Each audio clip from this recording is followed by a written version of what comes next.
Yo guys, what is up? Max in our Borderlands 4 video, and today I wanted to talk to you guys about basically all of the cool shit that's stuck out to me so far from this patch.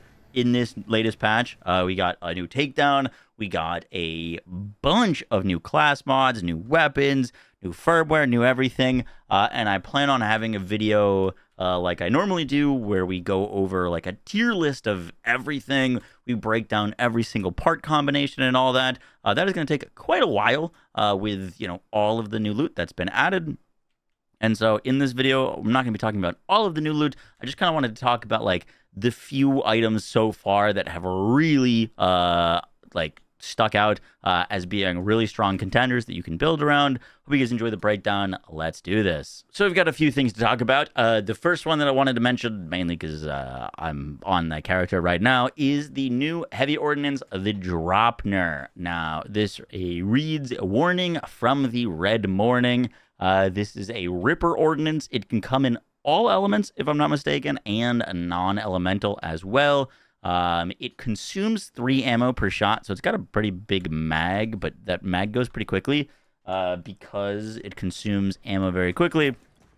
But I want you to look at the freaking base damage of this thing. Ours right now is 29,000 times 3, so around 90k damage, which is kind of crazy. I've seen this go above 30, which is crazy, or more than 30k per shot on non-elementals. I've got an elemental one right now on our Amon, but this is a very, very strong ordnance for single target. It can work for mobbing too. I'll show you kind of what it does.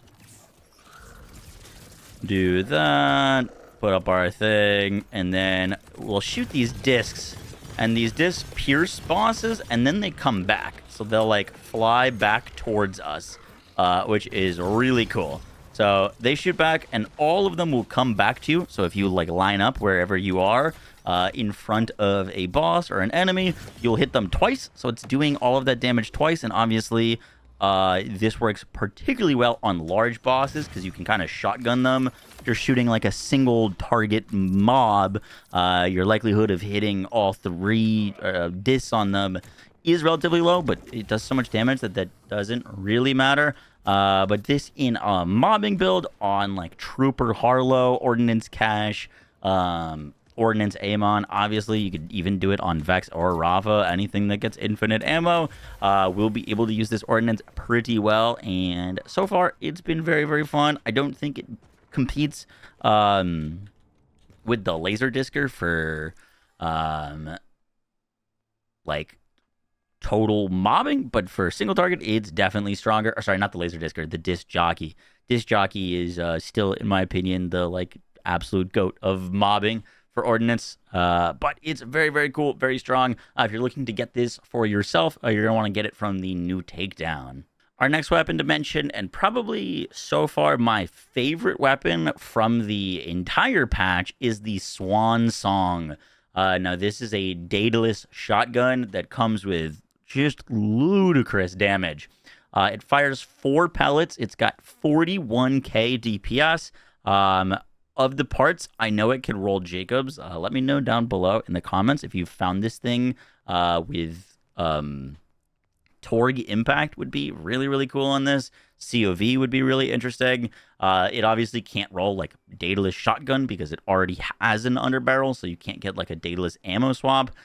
This comes with the underbarrel cannonball, underbarrel burst fire, explosives cannonballs. On kill, you gain additional underbarrel ammo up to a maximum of 4 bonus ammo. So basically, as you kill enemies with the main fire, you add additional ammo to the underbarrel. As you can see, the underbarrel only has 1 capacity right now. But if I had just killed 4 enemies, I could swap to the underbarrel, shoot it, and then it would shoot out like 5 cannonballs with a single burst rather than just 1. Gonna be honest, the underbarrel is good, but the base weapon is really what shines here. This thing just hits so hard. On Infinite Crit Harlowe, you can sustain the fire rate, and this is genuinely one of the stronger weapons I've used in this game. Definitely would recommend if you want to get it. It also drops from the new takedown. Our next weapon to talk about is the Shoals. This reads habitual ricochets deal splash damage. You'll note that this is on a Jacobs pistol. Now, this thing can come with Torg Impact, and it can come with a Daedalus Shotgun, turning it basically into a masher. If this can come with Torg Impact plus Daedalus Shotgun, I am not sure, but you'll probably see where I'm going with this. This thing is basically a mini Shalashashka, and if you could get this with Torg Impact plus Daedalus Shotgun, I think it would actually be better than the Shalashashka, potentially. This thing is pretty crazy. It doesn't fire as many pellets, but we'll show you some gameplay here. It feels really good to use. As a mobbing weapon, not sure. I haven't gotten one with Daedalus Shotgun. Would probably need a Daedalus Shotgun one to see if it was worthwhile to use for bossing. But for mobbing, you literally just spray this thing out, and then all of the ricochets do splash damage, and the gun itself does splash damage, and it's very nice. The Shalashashka is more tricky to farm and more specific. This feels quite similar to it, albeit weaker without like crazy rolls, but like kind of like a little pocket baby version of it. So if you are looking for a good gun on a, infinite crit or any crit build, Vex, Rafa, Cash, anyone that likes using Jacob's weapons, this one feels very, very, very, very nice to use. The Shoals also drops from the new Takedown if you're looking to get one. All right, so those were the guns that have stuck out the most so far. Now I want to mention some of the other things that are kind of below the top so far, in my opinion, but also still very cool and quite strong. The first is the new Pearl SMG from the Zane DLC. This is the Raiden. This comes with the Raiden perk. On kill, spawn a projectile count booster that increases the projectiles per shot for 14 seconds. Pickups effect stack. This always comes with COV, and I think always comes with Daedalus Shotgun. And the kicker with this thing is the increased projectile counts are pretty huge increases to its DPS. It goes from a single shot weapon up to, so far the highest I've been able to stack this thing is up to 8x. So 8 boosters or 8 extra projectiles, which is kind of insane. So if you're in mobbing content that you can sustain that amount of kill boosters and kill quickly enough with this thing, it feels pretty solid for mobbing. However, if you don't have kill boosters and you have like 1 or 2, I found this thing to feel quite underwhelming. So it's kind of a weapon that like conditionally is quite strong, specifically in mobbing scenarios. Don't think I'd use this for bosses. I haven't tested if you can proc these projectile count boosters and then swap weapons to something else and get projectiles increases on those. I don't want to test that, because if that works, that's very cursed, and I don't want any part of that. So hopefully the projectile boosters are local to this gun. But that is the Raiden. You can get it from the final boss of the new Zane DLC. I don't want to say the name of the final boss, because spoilers. But that is where you get it. Our next weapon is the Shark Bait Pearl. This reads, Chum the Water. Every bullet that hits enemies applies 1 stack of chum. At 20 stacks of chum, the enemies explode for 29k flat damage. Now, this thing can roll with Jacobs. It doesn't always roll Jacobs, but if you do get one with Jacobs... Let's see if we can get it to ricochet. So you can kind of see that even the enemy that I'm not shooting is proccing the chum effect, which looks like a big water splash, which is kind of cool. You can see that big water splash there.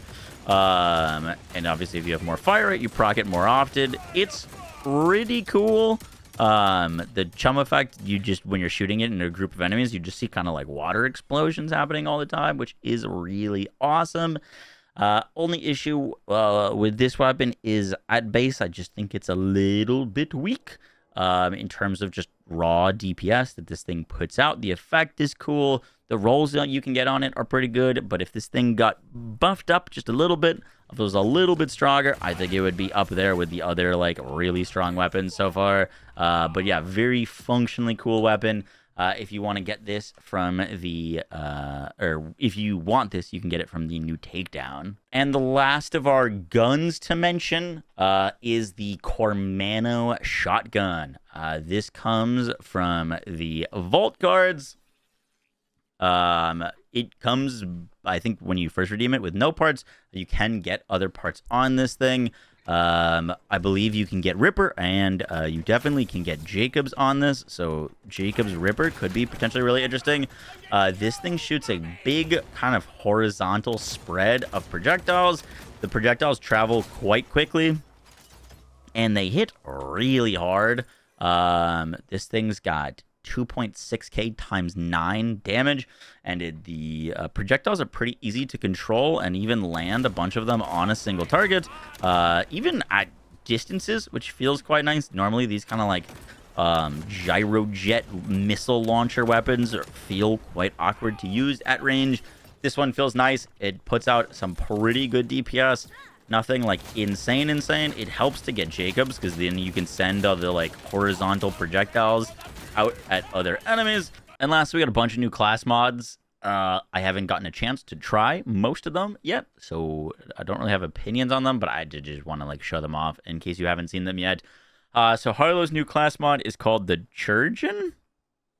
I think like chiropractor surgeon. Whenever Harlowe puts an enemy in stasis, or she deals damage to an enemy immune with stasis, she deals 80% increased damage, as in it has a 100% status effect chance against that enemy while it is entangled. If that enemy is immune to stasis, double these bonuses.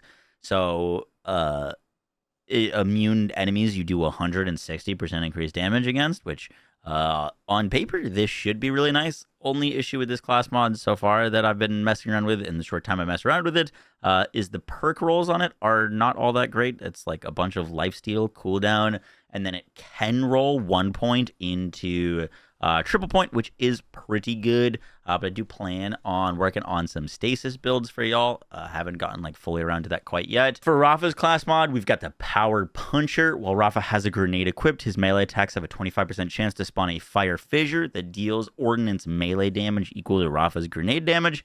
This could potentially be pretty interesting. You'd probably throw together a melee build, and instead of scaling melee damage, you would scale ordnance damage, and then use your melees as a way to proc very quick hits of ordnance damage. The perk rolls on it are pretty good, so definitely potential with this.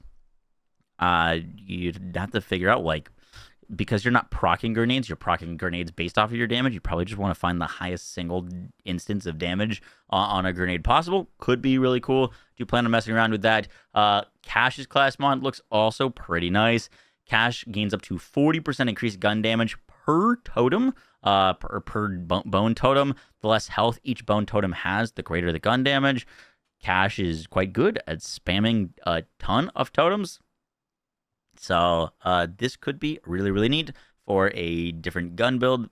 I do plan on having an updated Gloam gun build for C4sh, as well as Crossfire one and cards. We've got a lot of updating on C4sh to do. Amon's. I haven't actually read this one yet. Activating an action skill or forge skill causes Amon's gunshots to have a 10% chance to cause a pyre, dealing incendiary melee forge skill damage. Okay, that's cool. I love when there's like multiple tags. It means there's multiple things you could scale it off of. Based on 100% of the damage dealt for 10 seconds. Effects can only occur once a second. That seems visually very cool, though. Okay, definitely got to mess around with that. Vex's class mod is the living weapon. When Vex deals action skill damage, she has a 2% chance to trigger kill skills. This effect can only occur once every 5 seconds. Now, the like special effect on this class mod, I haven't tested it too much, but it seems not that great. Whenever you deal action skill damage, you have a 2% chance to trigger kill skills. This effect can only occur once every 5 seconds. This having a 5-second cooldown seems pretty rough, because the crazy thing about this class mod is it gives +3 into none other than grave power. Let me equip it so you can see.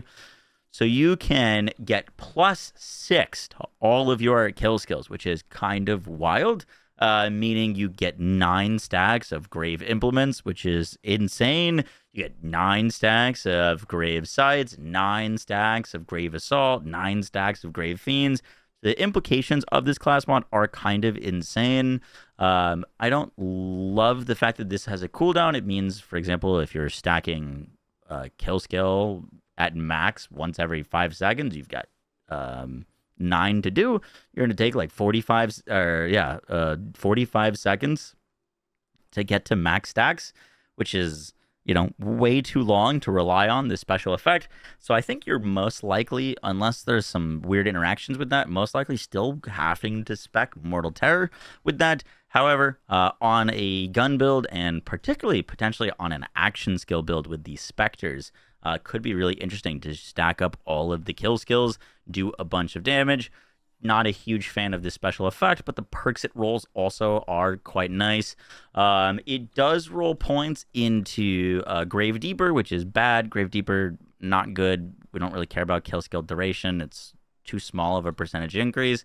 It does roll Mourning for kill skill effectiveness. This is quite neat. And it also can roll extra points into Grave Fiends, which is insane. So, like, your perfect world class mod on this is probably +3 into Grave Power, +4 into Grave Fiends would be pretty freaking crazy. Definitely a class mod to keep an eye out for. And if it wasn't clear, all of those new class mods can be farmed in the new Takedown. Guys, that's going to do it for the video. I hope you enjoyed. I just wanted to put this out there quickly to talk about some of these new weapons, new class mods, and such. What's like caught my eye. Plan on having some more in-depth videos as I get around to things, because once again, there's quite a big content drop, honestly, from Borderlands 4. I'll also have like a full impressions video out on the new content, so if that isn't posted yet, stay tuned for that. I'll catch you on the next one, guys. Take care. Bye.